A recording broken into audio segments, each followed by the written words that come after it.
Assalamualaikum warahmatullahi wabarakatuh.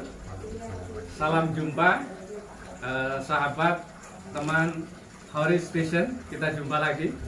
Jadi kita sekarang agak walaupun ngobrol santai, tapi kita ada materi untuk nambah-nambah ilmu kita. Saya dapat ini teman intelektual muda Nahdlatul Ulama. Ini yang banyak mengerti ya tentang paham tentang sejarah Mojokerto dan sekitarnya, terutama sejarah Nahdlatul Ulama atau kiai-kiai yang ada di Mojokerto dan NU secara umum. Nah, ini juga sebentar lagi kan mau ada Harlah NU. Ini juga jadi momentum kita nambah-nambah pengetahuan ya, kita santai, ngobrol santai kita dengan Mas Isnu Wongsayun. Bacanya gitu ya, Mas Isnu Wongsayun. Nah, Mas Isnu ini bukunya sudah banyak. Nih, saya tunjukkan ya, misalnya ya. Nah, ini buku ini biografi Kiai Mojokerto. Ada 15 kiai yang beliau sudah tulis. Terus ada buku juga sedang meneliti tentang Syekh Jumaidi Kubro nggih Mas nggih? Sudah. Oh, sudah. Sudah ada bukunya? Sudah. Nah, nanti kapan-kapan juga bisa kita ulas. Terus yang selanjutnya juga buku tapi belum diterbitkan, itu penelitian tentang kekuatan Vidya Nahdlatul Ulama yang pertama. Ya, Pak Hasan Hibu ya. Nah, itu juga menarik itu. Nah, tentu nggak bisa kita bahas semua hari ini, sahabat-sahabat Horis. Jadi kita tanyakan sama Mas Isnu ini gitu kan. Ini di dalam bukunya ini. Sekarang yang ada di tangan saya ini bukunya nih. Biografi Kiai Mojokerto, ada 15. Nah, apa Mas, bisa nggak diceritakan nih sepintas dulu tentang buku jenengan ini apa gitu? Ya, bisa. Buku ini saya tulis sebenarnya untuk mengisi website NU yang dipercayakan kepada saya. Saya sebenarnya sangat terinspirasi ketika di setiap hall-hall pesantren para kiai-kiainya itu ya kalau peringatan itu masih budaya lisan. Itu kalau sekian tahun yang akan datang, saya khawatir peran kiai itu akan menjadi dongeng. Iya. Betul. Kemudian tidak percaya. Benar. Nah, akhirnya saya mencoba untuk melakukan penelitian. Saya kemudian ngorek informasi sejarahnya mbaknya ini bagaimana. Akhirnya kemudian tertulislah buku ini. Nah, sumbernya kadang-kadang keluarganya juga lupa. Ada yang nggak tahu sama sekali. Seperti contoh kiai-kiai dulu itu kan anaknya banyak. Nah, karena anaknya banyak, mungkin nggak open sama anaknya, nggak dekat dengan anaknya. Apalagi ketika anaknya itu sejak kecil dipondokkan, otomatis kan tidak tahu kesehariannya. Nah, ketika saya tanya bagaimana sejarah orang tuanya, nggak tahu. Nah, akhirnya saya akhirnya menemukan biografi beliau dari santri-santri yang sepuh. Nah, tapi kalau kiainya sudah sangat lama meninggalnya, dan santri-santrinya sudah banyak yang meninggal dunia. Dan ini yang kemudian kesulitan untuk mencari bapak. Karena di 15 kiai ini masih banyak yang bisa bercerita, akhirnya saya tulis ini. Tapi ibu saya diprotes sama yai. Kenapa? Protesnya apa Mas? Karena cuma 15. Oh, 15. Padahal kiai di Mojokerto Banyak. Tapi ini istilah tahap awal lah. Tahap awal. Artinya yang bisa dikatakan yang yang awal atau yang mungkin menonjol begitu kali, atau apa? Ya jilid 1 lah. Kalau jilid 1 aja lah. Karena Ya? ini seangkatan Seangkatan di zamannya ya. Tentu ini kalau kita paparkan 15 banyak banget ini untuk di acara podcast kita ini ya. Tapi bisa jenengan utarakan ini Mas. Siapa nih ketua NU yang pertama, ada nggak di sini? Yang di Mojokerto? Kalau ketua NU yang pertama itu memang belum. Saya sebenarnya mau meneliti ini ya. Oh, belum masuk ya? Belum masuk. Belum Karena masuk. ada yang berpendapat itu adalah Kiai Zainul Ali. Itu aslinya orang Arab, orang yang berdagang dari Gresik kemudian ke Mojokerto, dan beliau kemudian karena alim akhirnya dianggap menjadi ketua NU. Tapi ada juga yang berpendapat bahwa Kiai Dimyati Romli orang Trawulan itulah yang menjadi NU pertama. Tapi belum saya teliti betul. Tapi yang di sini ini pada tahun kira-kira nih sekitar tahun 30 sampai 40-an lah. Artinya bahwa kiai-kiai ini pelaku pada 10 November ini. Iya. 10 November ya. Termasuk kiai-kiai yang karena begini pada masa itu pada tahun 45 kebetulan kiai-kiai di sini waktu itu masih muda-muda ya. Masih muda-muda. Jadi mereka adalah pemuda-pemuda. Dan ketika Mbah Hasyim Asy'ari itu mengeluarkan maklumat resolusi jihad, sedangkan rata-rata kiai ini alumni Tebuireng. Oh, iya. Rata-rata alumni Tebuireng. Rata-rata alumni Tebuireng. Ketika Mbah Hadratus Syekh Hasyim Asy'ari itu berfatwa, sebagai santrinya kan samina wa ta'na, nanti berangkat. Iya. Dan di sinilah yang kemudian menyokong perang 10 November santri-santri dari Kiai-kiai ini semua punya pesantren, Mas? Punya pesantren. Jadi arti pesantrennya masih ada semuanya masih ya? ada. Setidaknya lembaga pendidikan. Iya. Lembaga pendidikan. Jalur 10 November itu siapa yang menonjol? Yang dari 14 kiai ini? Namanya begini ya, seperti waktu itu pada tahun 1238 Abah Hayat itu pulang dari Tebuireng. Terus kemudian beliau bergabung menjadi sekretarisnya PBNU. Terus kemudian beliau juga menjadi ketua ANU itu Ansor Nahdlatul Ulama. Oh, dulu namanya ANU. Iya, tapi di Mojokerto. Iya, di Mojokerto. Ini soalnya kemarin ada yang sempat viral bahwa yang menciptakan Ansor itu apa ya? Saya bukan sih. Tapi yang benar itu adalah Abah Hayat itu ketua Ansor Nahdlatul Ulama pertama di Mojokerto. Nah, terus dari Ansor ini pada tahun kita tahu pada masa tahun 44 itu Jepang sedang gencar-gencarnya mencari dukungan dari kita gitu, para pemuda ada yang di Heio, Peta, di Peta. Nah, Mbah Wahid Hasyim itu waktu itu merayu Jepang untuk melatih santri-santri.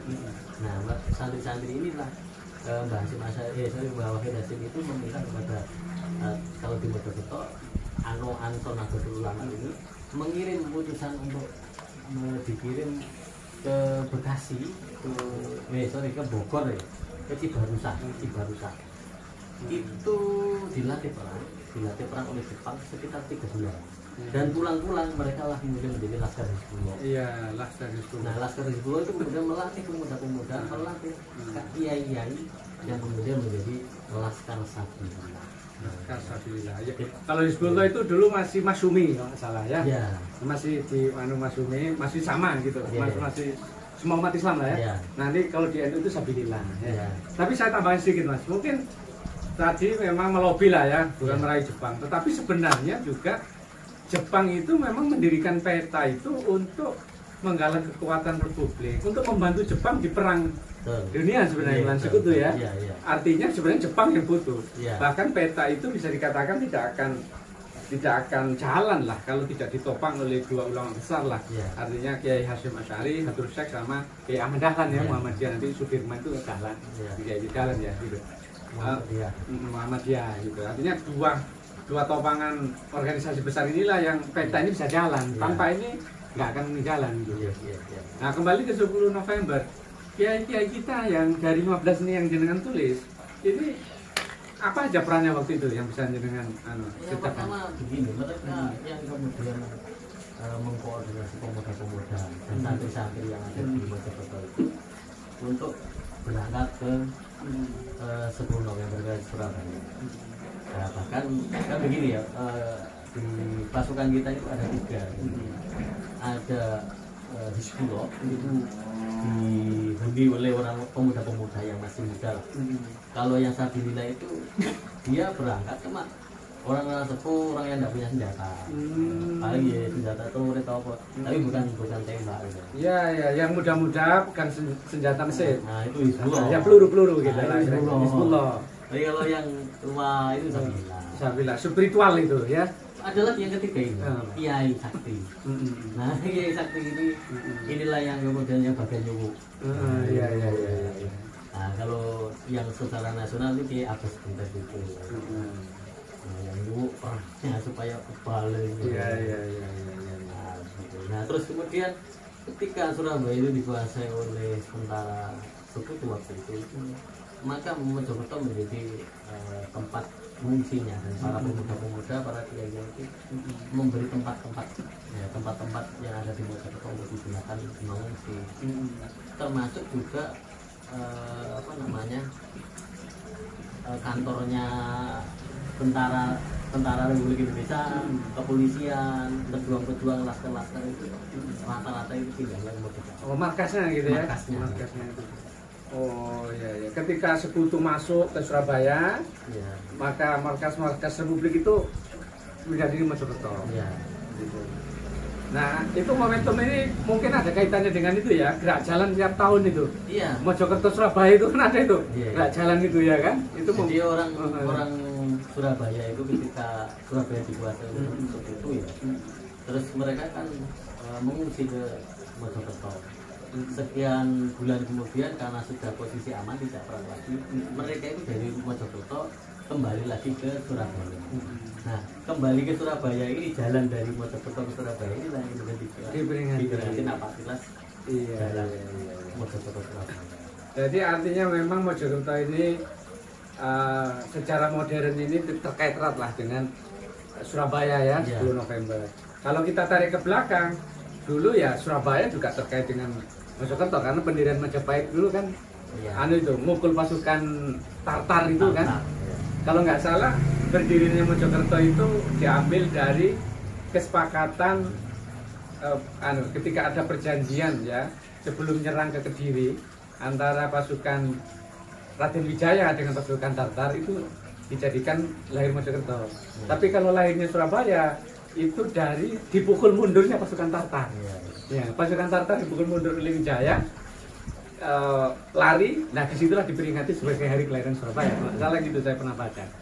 Artinya memang ya secara historis panjang itu terkait sama dengan Majapahit dulu, kerajaan maritim. Salah satu pelabuhannya kan Surabaya. Nanti pelabuhan Surabaya itu kapal-kapal besarnya di sana, nanti masuk kapal lebih kecil masuk ke Berantas. Berantas lah ke Majapahit gitu ya. Nah, ini kembali kepada sejarah NU NU di Mojokerto ya. Kiai ini tadi Mas, ini saya baca sebentar tadi juga ada Kiai Husein yang ahli kanuragan gitu. Iya.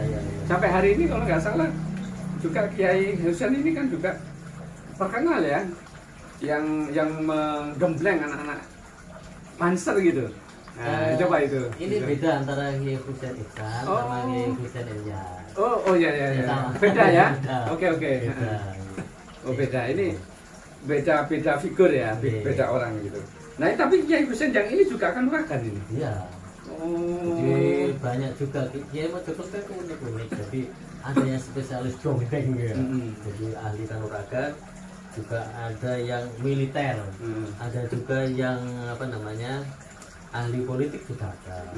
Coba disebut Mas, kiprahnya gitu. Coba misalnya gini yang saya ini ya, Kiai Nawawi itu apa namanya Kiai yang punya pesantren di depan Pemkot itu. Beliau itu meninggal pada saat perang, ikut perang. Ini malah saya dapat cerita yang sangat menarik dari peneliti sejarah ini, yang langsung wawancara dengan santri-santri, bahwa Kiai Nawawi itu termasuk Kiai Suwu itu tadi. Beliau itu maju ke depan. Pada saat itu kan perang di Krian. Nah, di Krian itu pasukan kita itu kalah mundur, akhirnya memutuskan untuk mundur. Tapi Mbah Yai Nawawi ini tidak mau mundur, maju. Padahal senjatanya payung. Senjatanya payung. Maju. Kemudian saya tanya ini, kenapa kok Mbah Yai tidak mau? Dan itu ya, bukan. Alam goibnya itu buka. Kenapa? Itu buka itu kayak suatu. Surga. Cari syahid ya? Iya. Itu kelebihan orang-orang Muslim ya kalau di medan perang itu. Makanya beliau di Bajomet juga meninggal dunia. Terus dimakamkan di Pulau Ini ya sudah diperingati tiap tahun oleh Pemkot ini. Kemudian di akhir di Losari, mohon maaf, di mana pesantren beliau? Di umum ini. Oh, yang di umum itu? Ya. Oh, saya kira ada yang ya, di umum tuh ada beliau. Ada. Iya, iya, iya, iya. Oke. Monggo, lanjutkan yang figur lain. Banyak ya jadi. Ah, yang lain nggak apa-apa. Yang berapa? Yang ahli apa tadi? Ini terus Kiai Ahyad Halimi itu Iya, ya, Kiai Ahyad. Kiai Ahyad Halimi itu menurut saya kiai yang sangat luar biasa. Sepanjang perjalanan kalau dari Brangkal sampai ke Wates sana itu peninggalan abadi semua. Dari apa rumah sakit Sakinah, Yeah. kemudian PCNU, SMA Islam Brawijaya, SMA Islam Brawijaya Sabtu Kaki, terus anak yatim itu yayasan anak yatim Al Ikhlas, sampai SMK Raden Patah sana itu adalah karya beliau untuk Nahdlatul Ulama. Belum lagi santri-santri yang sangat banyak. Iya. Menarik. Jadi kalau kita ulas panjang ya, tapi sobat-sobat, kawan-kawan, ya kan, ini bisa cari buku ini di mana, Mas? Langsung saja pesan ke saya. Oh, pesan ke beliau ya. Nanti bisa email saya, nanti bisa lewat, nanti tak kasih nomor WA-nya kalau pesan. Bisa. Ini atau mungkin punya website atau enggak? Yang ini enggak ada. Ada di online Mojokerto. Di online Mojokerto ya. Buat ini bisa dibaca. Ini menarik sekali nih. Jadi kita harus paham secara ini. Apa namanya? Generasi milenial. Nah, ini harus paham secara supaya tidak tercerabut, ya kan? TikTokan juga boleh, YouTubean juga boleh, tapi harus tetap baca buku, ya kan? Karena Horistation ini kan memfasilitasi cinta untuk literasi. Nah, cinta literasi ini penting. Demikian bincang kita dengan intelektual muda Nahdlatul Ulama Mojokerto, Mas Isnu Wong Sayun. Mungkin lain kali kita bisa sambung ya dengan tema yang lain karena beliau ini banyak gitu. Misalnya soal Jumatul Kubro, soal Ketua Tanfid yang pertama tadi itu juga menarik karena kabarnya ya soal Ketua Tanfid tadi Pak Hasan Dipo itu juga dimintai oleh salah satu media ya untuk menulis tentang itu gitu karena memang itu termasuk referensinya yang sulit tetapi beliau pernah meneliti tapi walaupun belum diterbitkan ya belum diterbitkan tapi terus pernah meneliti soal Ketua Tanfid. Jadi kalau ada yang ingin tahu tentang sejarah NU di awal-awal, nah kenapa Pak Hasan Dipo jadi Ketua Tanfid, nah ini Mas Isnu bisa menjelaskan. Nah, demikian jangan lupa kalau video ini menarik bagi Anda, silakan like, subscribe, dan share. Ya. Terima kasih. Wassalamualaikum warahmatullahi wabarakatuh. Berapa menit?